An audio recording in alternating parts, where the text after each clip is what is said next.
Hello students, good morning. हम लोगों ने पिछले लेक्चर के अंदर पाथवे ऑफ वाटर मूवमेंट का एक जनरल आइडिया आपको दिया था। अब मैंने उसी जो पिछले लेक्चर में मैंने आपको बताया था कि सॉइल वाटर किस तरीके से रूट हेयर के पास आता है और रूट हेयर से वो मूव करता हुआ इनर साइड को मूवमेंट करता है। वो डिफरेंट दो प्रोसेस होती हैं, एपोप्लास्ट एंड सिम्प्लास्ट। हमने आपको कल ये डिस्कस नहीं किया था कि एपोप्लास्ट क्या होता है, सिम्प्लास्ट क्या होता है, क्योंकि एनसीईआरटी में इन पर बहुत डिटेल बात करी गई है। ये सेगमेंट वाटर एब्जॉर्प्शन में सबसे इम्पॉर्टेंट माना गया है यहाँ पर। तो मैंने आपको बोर्ड पर एक ऑलरेडी अभी डायग्राम बनाया है, मैं इसे आपको एक्सप्लेन करूँगा, आप भी इस डायग्राम को बनाएं, क्योंकि ये एनसीईआरटी बेस्ड स्टडी है, हमें इसमें कोई कंप्रोमाइजेशन नहीं करना है, एक एक चीज़ को ठीक से समझना है। क्लियर? तो आज हम कल जो लेक्चर मैंने लास्ट में छोड़ा था वो एक थ्योरेटिकल पोर्शन था कि सॉइल वाटर है वो रूट हेयर में आएगा, रूट हेयर से वो कॉर्टेक्स में जाएगा, कॉर्टेक्स से वो एंडोडर्मिस में पहुंचेगा, एंडोडर्मिस से वो पेरिसाइकिल में जाएगा, पेरिसाइकिल से वो कहीं ना कहीं एंटर होगा आपके प्रोटोजाइलम रीजन में और फिर वहाँ से मेटाजाइलम भाग में जाएगा और मेटाजाइलम से वो वाटर रसारोहण असेंट ऑफ सेप प्रोसेस के जरिए वो स्टेम से होता हुआ लीव्स की ओर मूव करता है। क्लियर? तो ये कहीं ना कहीं एक पाथवे है। अब आप समझना स्टार्ट करें तो कैसे। चलिए पहले हम एक बार आपसे चाहेंगे कि आप इसे अच्छे से एक बार बना लें प्लीज़। तो इस डायग्राम में आप देख रहे हैं कि हमने 3 डायग्राम को बनाया है जो एनसीईआरटी को 100% फॉलो कर रहे हैं। अब हम यहाँ पर देखें ख़ास तौर से तो ये एक प्लांट मैंने आपको दिखाया है। प्लांट में ये लीव्स का पोर्शन है, ये स्टेम का पोर्शन है, ये रूट का पोर्शन है। वाटर एब्जॉर्प्शन यहाँ रूट सिस्टम में हमें देखने को मिलता है, जहाँ पर मिलियंस रूट हेयर प्रेजेंस होते हैं इसके मैच्योर जोन में। पिछले लेक्चर में हम लोगों ने रूट का भी एक डायग्राम स्टडी किया था जिसमें मैंने आपको 4 पोर्शन बताए थे। वो 4 पोर्शन कौन से थे? एक था रूट कैप, इलोंगेशन जोन, उसके बाद में मेरिस्टेमेटिक जोन और एक था मैचुरेशन जोन। मैचुरेशन जोन को खास तौर से यहाँ ध्यान में रखना है क्योंकि वहीं पर जो एपिडर्मिस रीजन होता है, जैसे कि हम रूट के अंदर एपिब्लेमा के नाम से जानते हैं, ये एपिब्लेमा का जो एक्सटेंडेड फॉर्म होता है, एक्सटेंशन होता है, वो एक्चुअली रूट हेयर को प्रोड्यूस करता है। तो हम यहाँ समझ सकते हैं कि रूट हेयर जो होते हैं वो एक्सोजीनस ऑरिजिन को शो करते हैं। ये देखिए, ये एपिब्लेमा है, ठीक है। एपिब्लेमा के एक्सटेंशन से यहाँ पर रूट हेयर का फॉर्मेशन हुआ है, ये रूट हेयर है। इस रूट हेयर में 2 लेयर पाई जाती हैं। बाहरी जो लेयर होती है वो पैक्टिन की बनी है और जो सेकंड इनर जो लेयर है वो सेलुलोज की बनी है। कल भी हम लोगों ने डिस्कस इस बात पर किया था पिछले लेक्चर में, इम्बाइबिशन। तो इम्बाइबिशन के दौरान हमने क्या देखा था कि वो सब्सटेंस जो सॉलिड हैं या कोलोइडल फॉर्म में हैं वो वाटर को किस तरीके से एब्जॉर्ब करते हैं। तो उसमें अपन लोगों ने देखा था कि सबसे पहले अगार अगार को रखा था जिसमें इम्बाइबिशन प्रोसेस सबसे ज़्यादा होती है, वाटर को एब्जॉर्ब करने की क्षमता सबसे ज़्यादा होती है। उसके बाद में हम लोगों ने यहाँ पर पैक्टिन को ही रखा था। तो पैक्टिन में वाटर को एब्जॉर्ब करने की कैपेसिटी होती है, इसीलिए ये सॉइल वाटर को, खास तौर से कैपिलरी वाटर को बड़े आराम से एब्जॉर्ब कर पाता है। क्लियर? तो पैक्टिन का जमाव बाहर है। मैं ये कहना चाहता हूँ कि रूट हेयर जो होते हैं वो एक्सोजीनस ऑरिजिन को शो करते हैं। क्लियर? तो यहाँ पर रूट हेयर्स हैं। फिर हमने इस रूट हेयर और रूट का जो इंटरनल पार्ट है वो मैंने एक्सप्लेन किया है। यहाँ पर एक एक बात को ध्यान से समझें। ये जो रेड कलर से मैंने गोल गोल राउंडेड स्पेरिकल स्ट्रक्चर्स बनाए हैं, ये एक्चुअली सॉइल पार्टिकल हैं, मिट्टी के कण हैं उनके बीच में जो ब्लू डॉटेड लाइनें आपको नज़र आ रही हैं ये कैपिलरी वाटर है। और इसी कैपिलरी वाटर के लिए हमने पिछले लेक्चर में कहा था कि ये वाटर के लिए भी अवेलेबल अमाउंट ऑफ वाटर है, यानी कि यही वाटर का अमाउंट है जो प्लांट एब्जॉर्ब कर सकता है और ये सॉइल के पार्टिकल्स के बीच में मौजूद होता है। किसी भी प्लांट की ग्रोथ के लिए इस वाटर का होना ज़रूरी है। तो अब यहाँ से तो ये रूट हेयर है, ये एपिब्लेमा है, ये कॉर्टेक्स की बहुत सारी लेयर हैं। यहाँ खास तौर से देखें कॉर्टेक्स की जो इनर जो लाइन है, इनर लेयर जो ब्लू कलर से हमें नज़र आ रही है, इसमें मैंने एक रेड लाइन भी खींची है। तो ये एंडोडर्मिस को रिप्रेजेंट कर रही है और जो रेड लाइन है वो एक्चुअली कैस्पेरिन स्ट्रिप को रिप्रेजेंट कर रही है। कैस्पेरिन पट्टी में सुबेरिन का जमाव होता है और सुबेरिन जहाँ भी आए, याद रखना ये सेल वॉल में भी अपन ने बात करी थी, तो सुबेरिन जब भी आएगा तो आप इस बात को ध्यान रखोगे कि सुबेरिन जो सब्सटेंस होता है वो वाटर के लिए इम्परमिएबल होता है, अपारगम्य होता है, मतलब इस रीजन से वाटर एंटर नहीं हो सकता। तो ये कुछ खास वजह है जो आगे आपको समझ में आएगी। तो अभी तो मैं बेसिक स्ट्रक्चर आपको बता रहा हूँ कि ये एंडोडर्मिस है, ठीक है। इसमें जो रेड स्ट्रिप है जो एक सेल के अंदर नहीं है, उस सेल को क्या नाम दोगे? इस सेल को हम कहेंगे मार्ग कोशिका। क्या ये है? मार्ग कोशिका। मार्ग कोशिका, क्लियर? मार्ग कोशिका। इसी को इंग्लिश में अगर हम कहें तो क्या है? Passage cell. ये पैसेज सेल है, क्लियर? तो ये मार्ग कोशिका, ध्यान दो इस पॉइंट पर ध्यान दो। ये बाकी सेल में ये रेड पट्टी नज़र आएगी, लेकिन इसमें जो मार्ग कोशिका है वहाँ पर कैस्पेरिन पट्टी नज़र नहीं आ रही। अच्छा, इसके बाद में जो ब्लैक कलर से आप देख रहे हो ये पेरिसाइकल है। ये पेरिसाइकल है जिसे हम परिरंभ हिंदी में कहते हैं। उसके बाद में आपको ये कुछ छोटी सेल दिखा रही है, फिर बड़ी, इस तरीके से अरेंज्ड होते हैं। तो ये कहीं ना कहीं जाइलम एलिमेंट्स हैं जो कि ट्रैकिड और वेसल्स के फॉर्म में हो सकते हैं। ये यहाँ पर प्रेजेंस हैं। सबसे पहले टुवर्ड्स द पेरिसाइकल यहाँ प्रोटोजाइलम प्रेजेंस होगा और इसके जो सेंटर रीजन है इस साइड अंदर की तरफ, वहाँ मेटाजाइलम की प्रेजेंस होती है। तो इस अरेंजमेंट को हम एक्सार्क अरेंजमेंट जड़ों में मानते हैं। एक्सार्क अरेंजमेंट जड़ों का एक विशिष्ट लक्षण माना जाता है। कह सकते हैं कि exarch arrangement of xylem is unique character of roots. तो ये हमें देखने को मिलता है। अब यहाँ से हमने इस तरीके से वाटर का मूवमेंट दिखाया है। तो ये जाइलम रीजन है, क्योंकि ये जाइलम को ही रिप्रेजेंट कर रहा है। हमने यहाँ फ्लोएम का कोई एक्सप्लेनेशन नहीं दिया है, क्योंकि इसका कोई विशेष रोल नहीं है वाटर मूवमेंट में। अब यहाँ से पानी इन वेसल्स या ट्रैकिड के जरिए या जाइलम के जरिए टुवर्ड्स द लीफ शिफ्ट होगा with the help of stem, ठीक है। तो अभी हमने सिर्फ टिश्यू आपको बताए हैं, मैकेनिज्म नहीं बताई है। आखिर किस तरीके से वाटर मूवमेंट होता है, एपोप्लास्ट और सिम्प्लास्ट के बारे में अभी मैं आपको एक्सप्लेन करूँगा। ये तो मैं एक रूट की एनाटॉमी बता रहा हूँ कि आखिर बाहर से अंदर की तरफ एक टिश्यू का अरेंजमेंट किस तरीके से होता है। अब एनसीईआरटी ने ये भी डायग्राम दिया है, आप देख सकते हो। अब दूसरा वहाँ एनसीईआरटी ने डायग्राम एक और दे रखा है। वो डायग्राम कुछ इस तरीके का है। तो कहने का मतलब ये कि यहाँ हमने 4 सेल के जरिए जो मोस्ट इम्पॉर्टेंट वहाँ पर सेल्स हैं, उन सभी सेल्स को कहीं ना कहीं इसमें ऐड किया है, इसमें जोड़ा है, जो वाटर मूवमेंट के एपोप्लास्ट और सिम्प्लास्ट को सही मायने में एक्सप्लेन करते हैं। क्लियर? अच्छा, समझिए, ये जो बाहर की सेल्स है इसे एपिब्लेमा सेल कहा गया है। उसके नीचे की एक पीछे की साइड में या इनर साइड में जो सेल है वो एक कॉर्टेक्स की सेल है।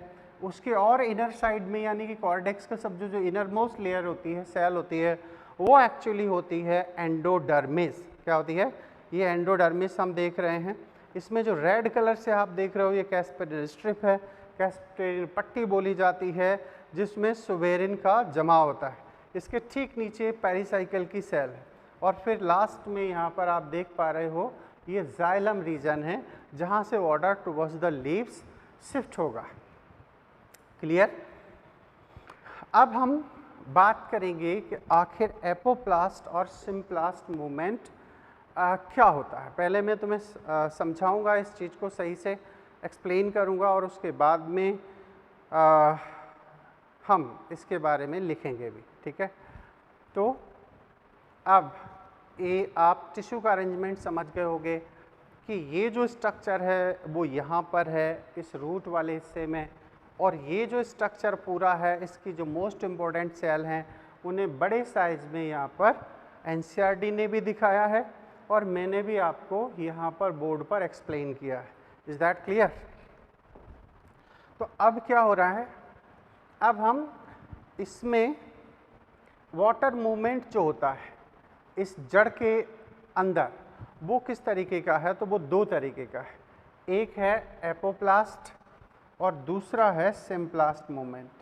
तो इसे हम एपोप्लास्ट मान लें, इसे हम सिम्प्लास्ट मूवमेंट मान लें। इसे हम एपोप्लास्ट नाम देते हैं, इसे हम सिम्प्लास्ट नाम देते हैं। तो एपोप्लास्ट एंड सिम्प्लास्ट। एपो का मतलब होता है अपर, प्लास्ट का मतलब होता है साइटोप्लाज्म या प्रोटोप्लास्ट। जब प्रोटोप्लास्ट की बाहरी सरफेस पर, बाहरी सतह से जब वाटर का मूवमेंट हो, वाटर मिनरल्स का मूवमेंट हो, तो वो एपोप्लास्ट मूवमेंट कहलाएगा। सिम्प्लास्ट का मतलब होता है, सिम का मतलब होता है एसोसिएट, जुड़ा हुआ, और प्लास्ट का मतलब होता है प्रोटोप्लाज्म। जब सेल के प्रोटोप्लाज्म या साइटोप्लाज्म आपस में जुड़े होते हैं, कनेक्ट होते हैं, तो इसे हम सिम्प्लास्ट कहते हैं। और जब प्रोटोप्लाज्म के थ्रू यहाँ से वाटर की शिफ्टिंग होती है from outside to inner side, बाहर से अंदर की तरफ जब पानी का मूवमेंट प्रोटोप्लास्ट के जरिए होता है, तो ऐसा मूवमेंट सिम्प्लास्ट मूवमेंट कहलाता है, ठीक है। अच्छा, अब यहाँ पर एक और बड़ी ध्यान देने वाली बात है, उसको हम लेबलिंग भी करेंगे। ये जो आप स्पेस देख रहे हो, दिख रहे हैं ना, यहाँ से 1 2 3 ये 4 स्पेस दिख रहे हैं। तो एक्चुअली ये जो स्पेस है, इस स्पेस को हम नाम देते हैं प्लाज्मोडेस्मेटा। क्या नाम देते हैं? प्लाज्मोडेस्मेटा। और ये प्लाज्मोडेस्मेटा क्या करता है? ये प्लाज्मोडेस्मेटा दो प्लांट सेल को आपस में जोड़ने का काम करता है। याद करो मेम्ब्रेन, क्योंकि स्टडी क्या है, साइंस की जो स्टडी है वो कंटिन्यूटी पर बेस्ड होती है। तो हमारी यहाँ पर जो स्टडी आ रही है वो पिछले लेक्चर से भी कहीं ना कहीं कनेक्ट होगी। याद करो मेम्ब्रेन में हम लोगों ने प्लाज्मोडेस्मेटा की बात करी थी, इवन सेल वॉल के अंदर भी हमने प्लाज्मोडेस्मेटा की बात करी थी। प्लाज्मोडेस्मेटा प्लांट में पाए जाते हैं जो दो प्लांट सेल को आपस में जोड़ने का काम करते हैं। यहाँ से डिफरेंट सब्सटेंस एक्सचेंज हो सकते हैं, एक सेल से दूसरी सेल में ये पास आउट हो सकते हैं। तो प्लाज्मोडेस्मेटा का भी यहाँ पर कंसेप्ट है। एनसीईआरटी ने बाकायदा थ्योरी में भी एक्सप्लेन किया है, प्लस डायग्राम में भी इसको समझाया है। तो अब हम सीधी बात करते हैं एपोप्लास्टिक मूवमेंट की। तो एपोप्लास्ट जो वाटर मूवमेंट है वो फास्ट है, वो कहीं ना कहीं उसमें वो 98% तक वाटर का ट्रांसपोर्ट होता है। तो यहाँ कह सकते हैं 98%, और ये पाया जाता है मात्र 2%। तो ये परसेंट भी याद रख सकते हो। तो मेजॉरिटी में एनसीईआरटी ने तो सिर्फ ये कहा है कि mostly amount of water absorb by the apoplast movement. अब एपोप्लास्ट जो मूवमेंट है उसमें क्या हो रहा है? एपोप्लास्ट मूवमेंट में जब वाटर और मिनरल्स का movement through the non living part हो, क्योंकि प्रोटोप्लाज्म क्या होता है? लिविंग पार्ट होता है, और उसकी जो सेल वॉल होती है एक प्लांट सेल में वो नॉन लिविंग होती है। तो जब नॉन लिविंग पार्ट से वाटर का मूवमेंट हो या फिर वो इंटरसेलुलर स्पेस से होता हुआ मूवमेंट करे, मतलब ये हुआ कि सिम्प्लास्ट एक लिविंग वाटर मूवमेंट माना गया है, जबकि apoplast non living water movement माना गया। तो जब नॉन लिविंग पार्ट से होता हुआ, देखो यहाँ पर, यहाँ से ये ब्लू कलर की लाइन दिख रही है, ये दो सेल हैं, इनके बीच में से होता हुआ जो इंटरसेलुलर स्पेस है, यहाँ से वाटर मूव हो रहा है।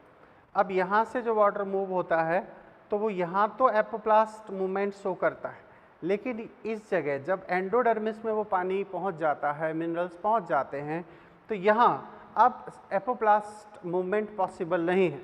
क्यों? क्योंकि एंडोडर्मिस में बैरल शेप यानी कि ढोलक के आकार की पैरेन्काइमेटस सेल्स होती हैं, जीवित कोशिकाएं होती हैं, नंबर 1। दूसरा, इनमें इंटरसेलुलर स्पेस नहीं होता। अगर यहाँ इंटरसेलुलर स्पेस होता तो कहीं ना कहीं इसके जरिए वाटर का मूवमेंट पॉसिबल होता। तो इंटरसेलुलर स्पेस अब यहाँ है नहीं, तो फिर क्या करेगा? तो फिर यहाँ कहा जाता है कि जो एपोप्लास्ट मूवमेंट है वो पैसेज सेल में सिम्प्लास्ट मूवमेंट को दर्शाता है। तो कह सकते हैं कि एंडोडर्मिस में एपोप्लास्ट मूवमेंट भी सिम्प्लास्ट मूवमेंट में कन्वर्ट हो जाता है। तो ओवरऑल हम ये कह सकते हैं कि both type of movement, apoplast and symplast, combinedly inside the endodermis represent symplast movement. Apoplast और सिम्प्लास्ट दोनों ही मूवमेंट एंडोडर्मिस में आके वो सिम्प्लास्ट फॉर्म में आ जाते हैं। अब यहाँ से क्या होता है, यहाँ से जाइलम आ जाता है, ये जाइलम है, जाइलम नॉन लिविंग है, तो जैसे ही पेरिसाइकिल से वाटर जाइलम की ओर आता है तो फिर से ये एपोप्लास्ट मूवमेंट को दर्शाएगा, लेकिन एंडोडर्मिस और पेरिसाइकिल में ये सिम्प्लास्ट मूवमेंट को दर्शाएगा। ठीक है, ऐसे बात हो गई, ये यहाँ तक पहुँच गया। अच्छा, ये फास्ट क्यों होता है? फास्ट इसलिए होता है क्योंकि पत्तियों में होता है ट्रांसपिरेशन। क्या होता है? ट्रांसपिरेशन। तो ट्रांसपिरेशन के जरिए जितने वाटर वेपर्स बाहर की तरफ इजेक्ट होते हैं, ये ट्रांसपायरेशन। अब ट्रांसपिरेशन होने से क्या होता है? वाटर लॉस होता है। तो जितना वाटर मॉलिक्यूल लॉस होते हैं उतने वाटर मॉलिक्यूल यहाँ से खींच लिए जाते हैं। तो जो खिंचाव बल है वो एक्चुअली यहाँ पर पुलिंग फोर्स लगता है एपोप्लास्ट के लिए। तो पुलिंग से क्या होता है? पानी यहाँ से खींचता है, और खींचने से क्या होता है कि यहाँ पर जो रूट हैं वो इनएक्टिवली वर्क करती हैं, यानी कि रूट को इस मूवमेंट से कोई ज़्यादा लेना देना नहीं है, और इसीलिए इसे पैसिव मूवमेंट कहते हैं। इस एब्जॉर्प्शन के दौरान रूट को एनर्जी एक्सपेंड करने की ज़रूरत नहीं है, ऊर्जा को खर्च करने की आवश्यकता नहीं है। इसीलिए आप देखते हो कि ये पानी यहाँ पर कंटिन्यूस कॉलम के फॉर्म में ये अंतरकोश की अवकाशों से होता हुआ एंडोडर्मिस तक जाता है, और एंडोडर्मिस से भी खिंचकर फिर ये प्रोटोजाइलम और मेटाजाइलम से होता हुआ पत्तियों की ऊपरी सतह पर पहुँचता है। एनसीईआरटी क्लियर कट कहती है कि एपोप्लास्ट मूवमेंट इस वजह से फास्ट है क्योंकि यहाँ पर कहीं ना कहीं मार्ग में अवरोध पैदा नहीं होते और पानी बड़े आराम से आसानी से खिंचा हुआ चला जाता है और ऊपर की तरफ मैक्सिमम ट्रांसपिरेशन से एवोपरेट होता है। तो हम कह सकते हैं कि वाटर एब्जॉर्प्शन खासतौर से एपोप्लास्ट, वैसे तो हम मानेंगे कि मोस्टली जो प्लांट का वाटर अमाउंट है जो एब्जॉर्ब किया जा रहा है वो एपोप्लास्ट ही है, क्योंकि नेचर का एक नियम होता है कि नेचर में जो सस्टेनेबल मेटाबॉलिक एक्टिविटी होती है, जिसे लंबे समय तक एक जीव को चलाना है एग्जिस्टिंग मोड में, तो वो प्रोसेस में ज़्यादा एनर्जी की का एक्सपेंडिचर नहीं होना चाहिए, एनर्जी की रिक्वायरमेंट नहीं होना चाहिए। जितनी कम एनर्जी की आवश्यकता होगी वो प्रोसेस उतनी ज़्यादा लंबे समय तक चलती रहेगी। तो एपोप्लास्ट में जड़ों को किसी अतिरिक्त ऊर्जा की आवश्यकता नहीं होती है, वो तो ट्रांसपिरेशन पुल, बाष्पोत्सर्जन के जरिए जितने पानी ऊपर की तरफ खींचे जाते हैं उतने मॉलिक्यूल यहाँ से इसमें खींचते हुए पुलिंग फोर्स के जरिए वो यहाँ ऊपर की तरफ शिफ्ट हो जाते हैं। इस पुलिंग फोर्स को हम लोग जब एक थ्योरी पढ़ेंगे आगे चल के रसारोहण में कि आखिर पानी जड़ों से पत्तियों तक किस तरीके से जाता है, तो इसके लिए एक पुलिंग फोर्स को रिस्पॉन्सिबल माना है, तो उसमें हम पूरी डिटेल बात करेंगे। वैसे मैं बता दूं कि वाटर के मॉलिक्यूल आपस में ससंजक बल कोहेसिव फोर्स से जुड़े रहते हैं, और ये जो वाहिका वाहिनिका हैं, इनकी जो वॉल है और वाटर के मॉलिक्यूल हैं, उनके बीच में जो फोर्स होता है वो अडेसिव फोर्स कहलाता है। तो कोहेसिव अडेसिव फोर्स की वजह से पानी एक सतत कॉलम के रूप में अरेंज हो जाता है, एक रस्सी नुमा संरचना में बदल जाता है। अब ट्रांसपिरेशन पुल से क्या होता है, पानी को वेपोराइज करके बाहर निकाला जाता है। तो जब बाहर निकलता है तो उतना ही पानी जड़ों से खींचा चला आता है। तो इसके लिए ट्रांसपिरेशन पुल रिस्पॉन्सिबल है। तो कह सकते हैं कि water absorption is directly proportional of transpiration. Transpiration की रेट अगर ज़्यादा होगी तो वाटर एब्जॉर्प्शन ज़्यादा होगा, अगर ट्रांसपिरेशन की रेट कम है तो वाटर एब्जॉर्प्शन भी उस दौरान कम होगा। तो कहने का सीधा अर्थ ये हुआ कि ये जो एपोप्लास्ट मूवमेंट है वो मूवमेंट कहीं ना कहीं यहाँ पर through the intercellular space movement कर रहा है, इसलिए यहाँ पर ये एपोप्लास्ट है और एंडोडर्मिस में ये सिम्प्लास्ट हो जाता है और ये फिर ऊपर की तरफ खींच लिया जाता है। बात क्लियर हुई? ओके, अब यहाँ देखो, इस चीज़ को ध्यान से देखो, यहाँ आपको समझ में आएगा। एंडोडर्मिस में जो एपोप्लास्ट मूवमेंट है, कौन सा मूवमेंट? एपोप्लास्ट। ये देखो सेल वॉल के जरिए ये जो हिस्सा है ना, इसे आप क्या कहोगे? सेल वॉल, या आप कह सकते हो नॉन लिविंग पार्ट। तो ये जो वाटर मूव कर रहा है सेल वॉल के थ्रू मूव कर रहा है, ध्यान से देखो, तो ये एपिब्लेमा में भी इस तरीके से नॉन लिविंग पार्ट से चला आया, यहाँ कॉर्डेक्स में भी नॉन लिविंग पार्ट में है, लेकिन जैसे ही एंडोडर्मिस में, इस पॉइंट को ध्यान से देखो, ये है कैस्पेरिन स्ट्रिप। अब कैस्पेरिन स्ट्रिप क्या है? Impermeable for water and minerals. कहा जाता है कि water and minerals can not penetrate casparian strip due to presence of suberin substance, क्योंकि इसमें सोवेरिन सब्सटेंस की प्रेजेंस होती है इसमें कैस्पेरिन पट्टी में, और सोवेरिन के कारण यहाँ पर ये पानी इसमें प्रविष्ट नहीं हो सकता, और इसीलिए यहाँ मजबूरन इसे इस साइटोप्लाज्म में या प्रोटोप्लाज्म में एंटर होना होता है। तभी कहते हैं कि एंडोडर्मिस में जो वाटर एब्जॉर्ब होकर आता है वो एक बार सिम्प्लास्ट हो जाता है। मतलब यहाँ से तो एपोप्लास्ट था, लेकिन यहाँ पर वो सिम्प्लास्ट मूवमेंट को है और फिर ये पेरिसाइकिल में जा रहा है, पेरिसाइकिल से ये जाइलम में जाएगा और जाइलम में पहुँचने के बाद में ये अपवर्ड डायरेक्शन में शिफ्ट हो जाएगा। तो ये जो 4 सेल हैं, एक्चुअली ये 4 सेल इसी के बेसिस पर हैं जिससे कि हम एपोप्लास्ट और सिम्प्लास्ट मूवमेंट को सही मायने में समझ सकें। इसीलिए आपको अलग से ये 4 सेल का कंसेप्ट बताया गया है। अब हम आते हैं सिम्प्लास्ट मूवमेंट के लिए। तो सिम्प्लास्ट मूवमेंट क्या हुआ कि जब वाटर मिनरल्स एक कोशिका के प्रोटोप्लाज्म से दूसरी कोशिका के प्रोटोप्लाज्म में जाते हैं और इस तरीके से वो जाइलम तक पहुंचते हैं, तो इस मूवमेंट को हम कहते हैं सिम्प्लास्ट मूवमेंट। सिम्प्लास्ट मूवमेंट में जो वाटर का अमाउंट है वो कम से कम एब्जॉर्ब होता है। जो टोटल वाटर एब्जॉर्प्शन है उसका मात्र 2% अमाउंट ही इस तरीके से एब्जॉर्ब किया जाता है। क्यों? क्योंकि यहाँ पर जो रूट होती हैं वो इसमें एक्टिवली पार्टिसिपेट करती हैं।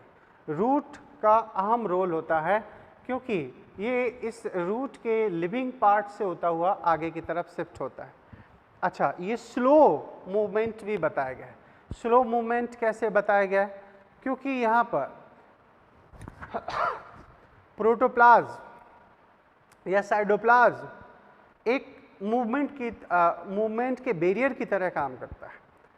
मतलब एक सेल से दूसरी सेल में इसकी एंट्री हो रही है, अगर उस प्रोटोप्लाज्म का जो मूवमेंट है वो स्लो है तो फिर वाटर का, मिनरल्स का मूवमेंट भी स्लो हो जाएगा। मतलब इसे एक सेल से दूसरी सेल में, दूसरी से तीसरी में पास आउट होना होता है, और इसीलिए ये उतना पावरफुल नहीं है। इसके लिए जो फोर्स है, ड्राइविंग फोर्स है, यानी कि 2% जो वाटर एब्जॉर्प्शन हो रहा है, वो एक्चुअली उसके लिए फोर्स रिस्पॉन्सिबल कौन सा है? तो वो फोर्स रिस्पॉन्सिबल होता है ये जो सॉइल वाटर है। ये तो क्या हो गया? Root hair. ये सॉइल वाटर क्या है? Soil water. इस सॉइल वाटर का जो ओपी मान होता है, क्या होता है? ऑस्मोटिक प्रेशर, वो 1 atm के आसपास होता है, एटमॉस्फेरिक प्रेशर। और जो रूट हेयर होता है, इस रूट हेयर का जो होता है ओपी, वो होता है 2 to 3 atm। ठीक है, ये 2 to 3 atm होता है ऑस्मोटिक प्रेशर। अब सोचो, हमने पिछले लेक्चर में भी बताया था कि वाटर का movement low OP to high OP होगा। क्यों? क्योंकि ओपी का कम होने का क्या मतलब है कि वहाँ पर सॉल्यूट्स का कंसंट्रेशन एज कंपेयर कम है। तो मिट्टी में जो वाटर होता है, या सॉइल सॉल्यूशन होता है, या सॉइल वाटर होता है, कैपिलरी वाटर होता है, उसमें रूट हेयर के रेस्पेक्ट में मिनरल्स का कंसंट्रेशन कम होता है। तो फिर क्या होता है? पानी क्या होगा? एंडोऑस्मोसिस करता हुआ सॉइल वाटर से इस रूट हेयर में आएगा, ऑस्मोसिस करता हुआ। अब पिछले ही लेक्चर में अपन ने देखा था कि किस तरीके से वाटर एक जगह से दूसरी जगह पर जाता है। तो जब वाटर की एंट्री होगी तो इसका क्या होगा? इसका टीपी बढ़ जाएगा। क्या बढ़ जाएगा? टर्गर प्रेशर बढ़ जाएगा, ऑस्मोटिक प्रेशर कम हो जाएगा इसके रेस्पेक्ट में। ठीक है, क्योंकि पानी बढ़ाओगे तो ऑस्मोटिक प्रेशर डिक्रीज हो जाएगा, टर्गर प्रेशर बढ़ेगा लेकिन ऑस्मोटिक प्रेशर कम हो जाएगा। तो ये दोनों सेल आपस में जुड़ी हुई हैं। तो ऑस्मोसिस की प्रोसेस से पानी यहाँ आ जाएगा, यहाँ से पानी यहाँ, यहाँ से पानी इस तरीके से। तो एंडोऑस्मोसिस के जरिए ये वाटर यहाँ पर पास आउट होता है one cell to another cell, और इसी की वजह से रूट प्रेशर बनता है।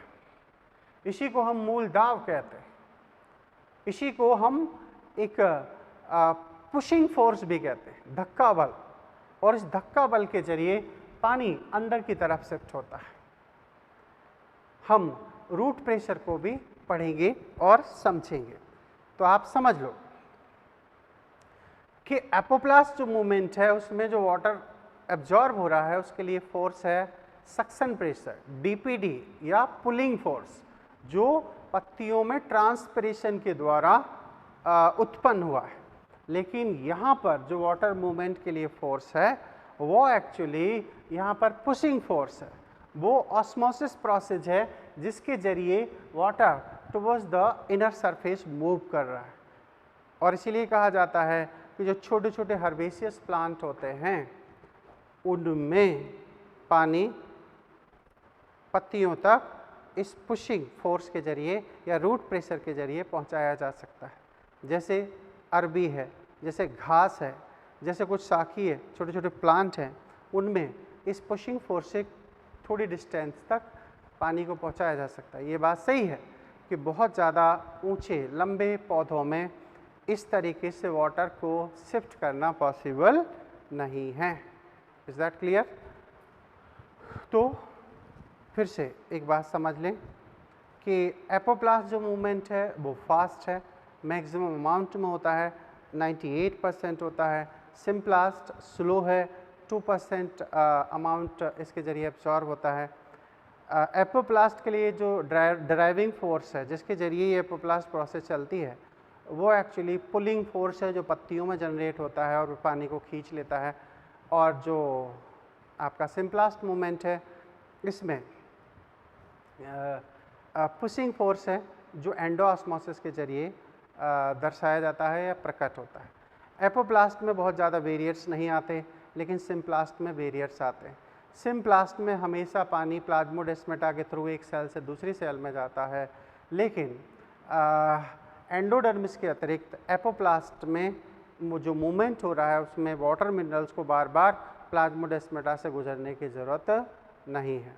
अब यहाँ सिम्प्लास्ट के लिए एक और ख़ास बात है। सिम्प्लास्ट में कहा गया है कि अगर प्रोटोप्लाज्मिक मूवमेंट हो रहा है प्रोटोप्लाज्मिक स्ट्रीमिंग प्रोसेस चल रही है तो सिम्प्लास्ट मूवमेंट में हेल्प मिलती है। मतलब इसका क्या मतलब निकालोगे आप? तो इसका मतलब कुछ इस तरीके से है। एनसीईआरटी हाइड्रिला प्लांट की बात करती है।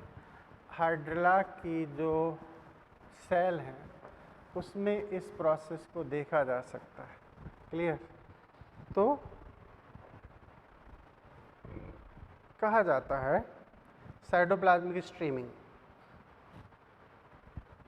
वैसे तो हम समझ लें ये एक सेल है। अब इस सेल में यहाँ वैक्यूल भी होगी, ठीक है, और ये प्लाज्मोडेस्माटा मान लेते हैं। अब यहाँ क्या हो रहा है? अब ये जो प्रोटोप्लाज्म है ये ऐसे रोटेशन कर रहा है। क्लियर? ऐसे, तो इसे कहते हैं साइटोप्लाज्मिक स्ट्रीमिंग।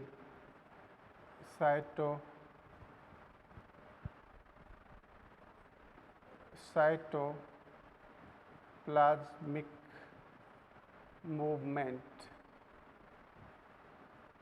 या स्ट्रीमिंग, है ना। ये सेल ऑफ हाइड्रिला प्लांट हो जाएगा। Hydrilla plant. हाइड्रिला प्लांट क्या होता है? ये एक्वेटिक प्लांट है, एक्वेटिक एंजियोस्पर्म प्लांट है। तो इसमें स्ट्रीमिंग को देखा जा सकता है। अब ये वाटर, ये जो प्रोटोप्लाज्म है ये कौन है? साइटोप्लाज्म। साइटोप्लाज्म। अब यहाँ से ये मूवमेंट आ रहा है, ये पानी इस तरीके से एंटर हुआ तो ये साइटोप्लाज्मिक स्ट्रीमिंग के जरिए यहाँ तक आया, ठीक है, और यहाँ से फिर ये इस तरीके से शिफ्ट हो गया। तो कहने का मतलब ये हुआ कि वाटर इस स्ट्रीमिंग के जरिए आ रहा है और एक सेल से दूसरी सेल में थ्रू द प्लाज्मोडेस्माटा गुजर सकता है, ठीक है, ऐसे, है ना। जैसे कुछ हॉस्पिटल वगैरह देखा, उसका गेट होता है, उस गेट पर ऐसे रोलिंग करता हुआ एक बैरियर होता है, तो उसमें बीच में खड़े हो जाओ, ऐसे घूम जाओ तो हम लोग एक जगह से दूसरी जगह चले जाते हैं, outside to inside, inside to outside. वैसे ही आप इसमें समझ लो कि ये जो प्रोटोप्लाज्मिक मूवमेंट है जो हाइड्रिला की लीफ में ख़ास तौर से देखने को मिलता है, ये भी सिम्प्लास्ट मूवमेंट में हेल्प करता है। क्योंकि साइटोप्लाज्म का मूवमेंट होगा तो ऑब्वियसली यहाँ पर इस सिम्प्लास्ट मूवमेंट में भी हमें हेल्प मिलेगी। क्लियर? ये बड़ी इम्पोर्टेंट डिस्कशन है, इम्पोर्टेंट सेगमेंट है जो एनसीईआरटी एक्सप्लेन करते हैं। क्लियर? ये चीज़ है, ठीक है। तो ये सिम्प्लास्ट एंड एपोप्लास्ट मूवमेंट है। इसमें आप बाकायदा सारी चीज़ों को समझ रहे हैं, बाकायदा सारी चीज़ों को देख रहे हैं, एब्जॉर्ब कर रहे हैं, और ये हर चीज़ यहाँ पर आपको नज़र आ रही है। क्लियर? तो उम्मीद करते हैं कि ये सारी बातें आपको समझ में आ रही होंगी। क्लियर? ओके। अब हम एक एक करके इसमें बात को समझते हैं। एपोप्लास्ट एंड सिम्प्लास्ट मूवमेंट क्या है, ठीक है। तो इसको हम अभी बना रहने देते हैं जिससे कि आपको ये बातें स्पष्ट समझ में आती रहें। मैं इस डायग्राम को रिमूव कर रहा हूँ। क्लियर?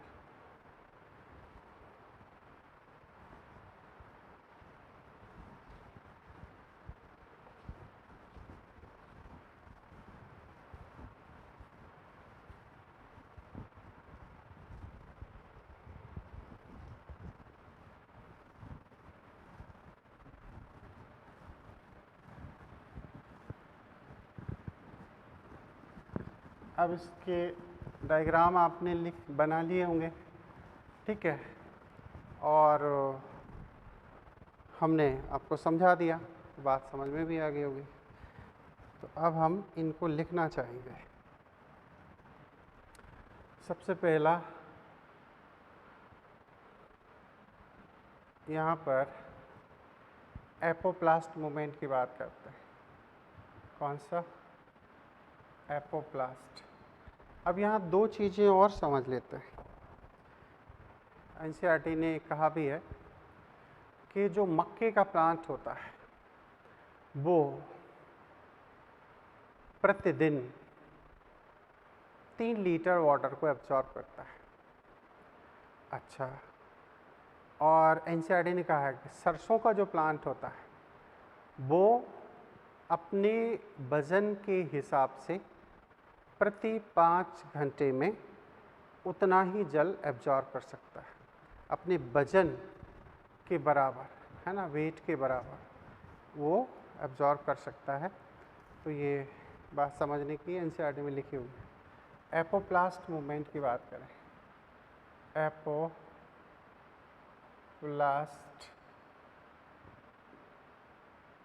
मूवमेंट, ठीक है। एपो का मतलब क्या होता है? एपो का मतलब होता है अपर, ठीक है, और प्लास्ट का मतलब क्या होता है? प्रोटोप्लास्ट।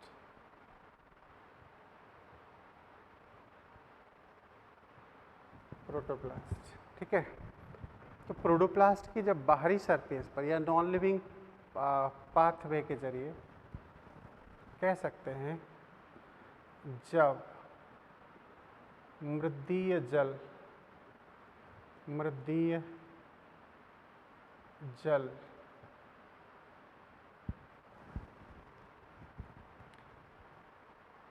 जड़ों द्वारा अवशोषित होता है,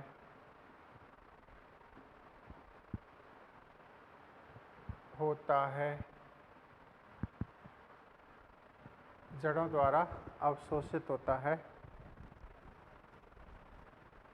तथा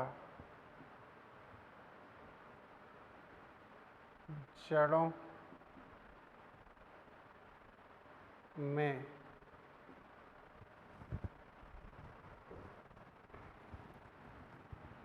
यह अंतरकोशिकीय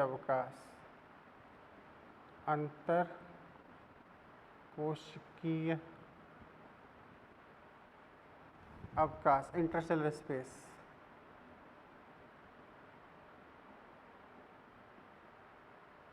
अथवा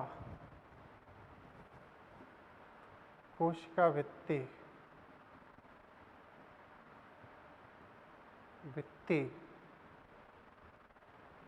से होता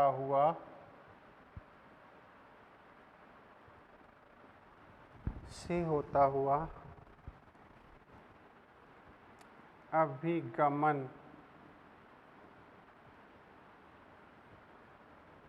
करता है, तब इसे एपोप्लास्ट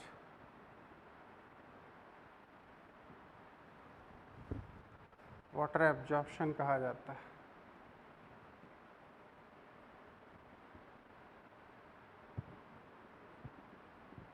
वाटर एब्जॉर्प्शन कहा जाता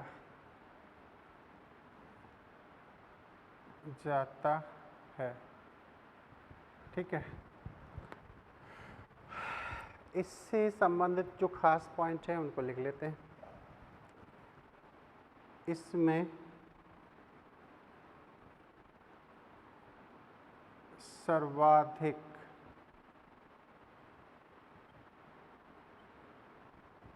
ब्रैकेट में लिख लो 98% जल अवशोषित होता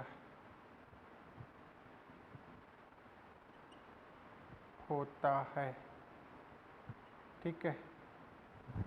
अच्छा,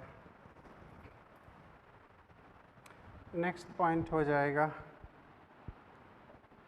इसके लिए बल लिए बल पत्तियों में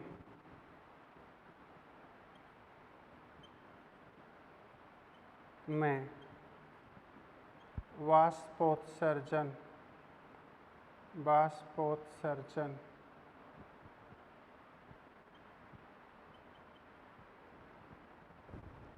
द्वारा उत्पन्न खिंचाव बल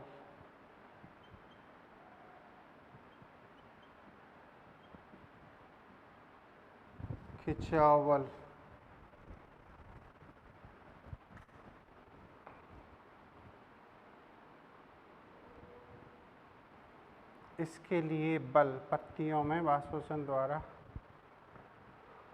उत्पन्न खिंचाव बल के रूप में होता है। ठीक है, इसे निष्क्रिय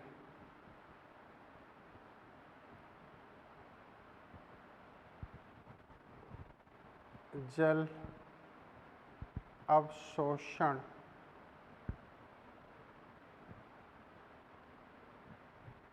मानते हैं।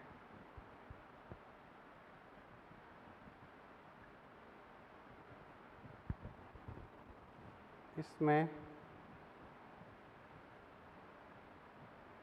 जड़ों की ऊर्जा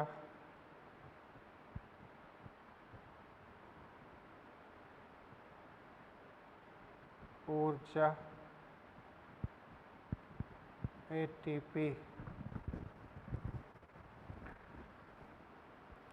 के रूप में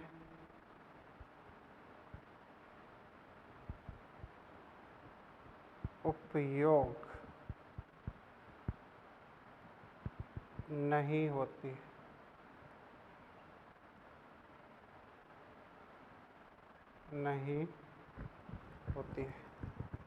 क्लियर? तो इसे निष्क्रिय एब्जॉर्प्शन मानते हैं। पुलिंग फोर्स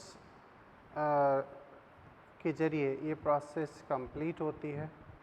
एक बड़ी ही इम्पॉर्टेंट पॉइंट है ना, वो इम्पॉर्टेंट पॉइंट क्या है? वो ये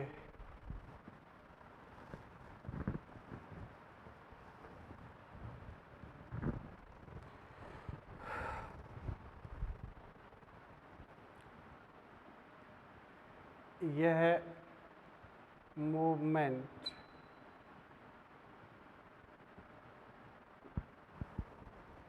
एंडोडर्मिस भाग में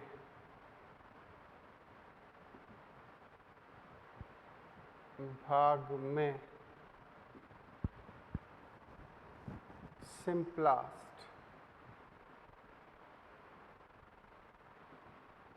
रूप में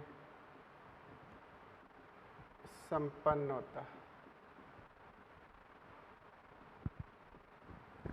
होता है। क्योंकि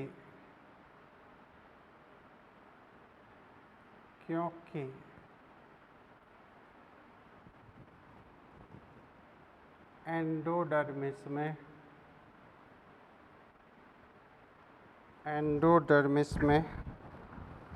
उपस्थित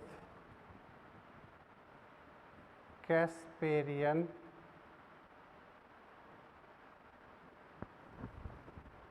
स्ट्रिप सुबेरिन युक्त होती है,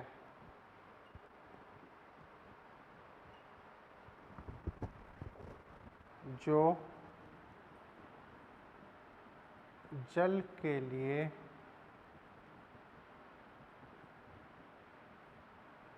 अपारगम्य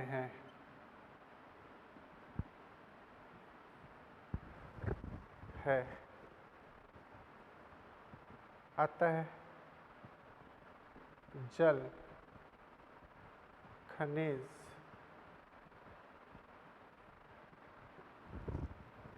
मार्ग कोशिका। कौन? मार्ग कोशिका।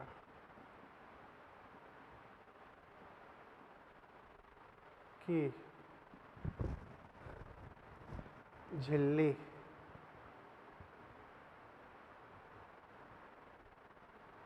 से होते हुए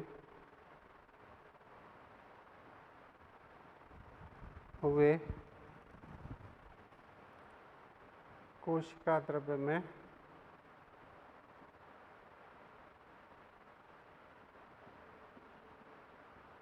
प्रविष्ट होते हैं। क्लियर? कहाँ से? मार्ग कोशिका से होते हुए वो सीधे उसमें प्रविष्ट हो जाता है। क्लियर? ये पॉइंट बड़ा खास है। ठीक है, ऐसा क्यों होता है? इसकी भी वजह है। अच्छा, इसी में एक और पॉइंट एडिशनली है।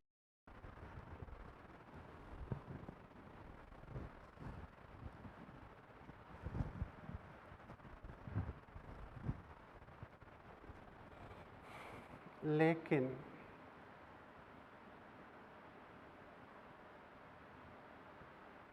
जल खनिज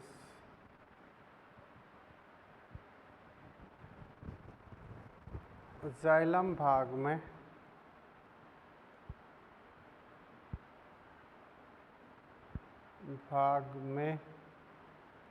पुनः जाइलम भाग में पुनः एपोप्लास्ट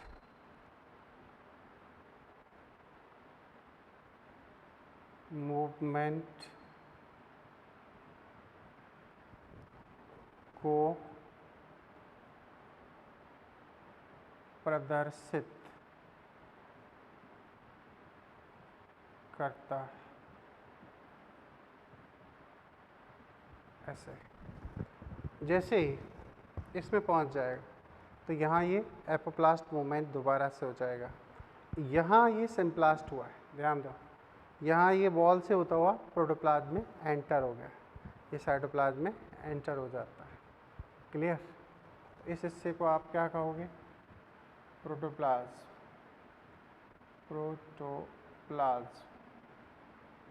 ऐसे तो यहाँ हुआ है, लेकिन इसमें भी है, लेकिन जैसे ही यहाँ जाएगा तो फिर ये नॉन लिविंग पार्ट में आ जाएगा, तो एपोप्लास्ट मूवमेंट को ये प्रदर्शित करेगा। यह है अधिक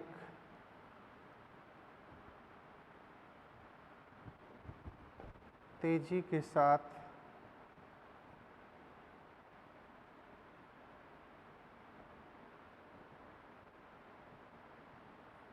संपन्न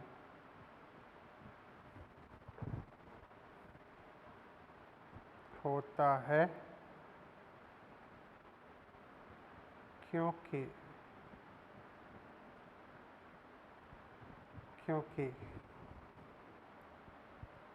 इसके मार्ग में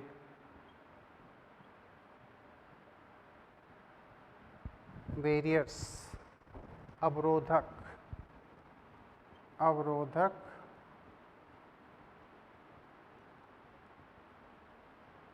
कम होता है।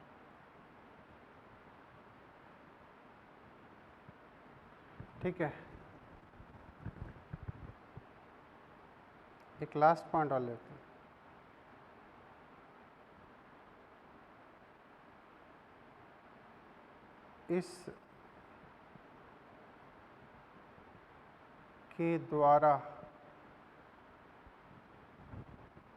इसके द्वारा अवशोषित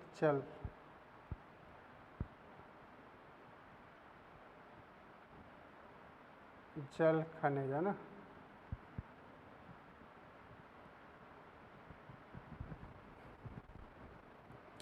द्रव्यमान के रूप में बड़ी मात्रा में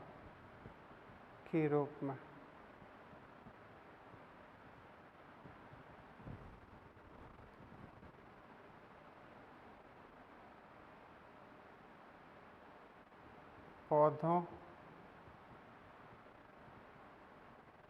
की अधिक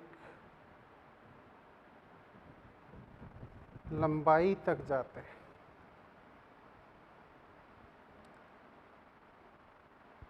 लंबाई तक जाते हैं मतलब ये कि लॉन्ग डिस्टेंस ट्रांसपोर्ट जो होता है वो इसी का होता है, इसी के जरिए जो लॉन्ग डिस्टेंस ट्रांसपोर्ट को दर्शाता है। क्लियर? तो अभी हमने काफ़ी इम्पोर्टेंट, मोस्ट इम्पॉर्टेंट यानी कि एपोप्लास्ट मूवमेंट की बात करी है ना। इस लेक्चर में आपको काफ़ी कुछ समझने को मिला होगा, काफ़ी इम्पोर्टेंट है, एनसीईआरटी बेस्ड है, इसीलिए मैंने इसे आपको यहाँ पर पहले डायग्राम बनाया, टाइम वेस्ट ना हो इसके लिए, और फिर आपको एक्सप्लेनेशन दी। ओके, अब हम नेक्स्ट जो लेक्चर होगा उसमें सिम्प्लास्ट की बात करेंगे और फिर कुछ क्वेश्चंस करेंगे जो रिलेट करेंगे कहीं ना कहीं एनसीईआरटी से। एनसीईआरटी में कुछ क्वेश्चनिंग करी गई है तो हम उन पर एक बार फिर से बात करेंगे। क्यों? क्योंकि अब हमने diffusion, osmosis, imbibition, DPD, side W ये सब पढ़ लिए हैं, तो उसके बेसिस पर एनसीईआरटी ने कुछ एक क्वेश्चंस किए हैं, हम उनके आंसर्स सॉल्व करेंगे। क्लियर? Okay, thank you.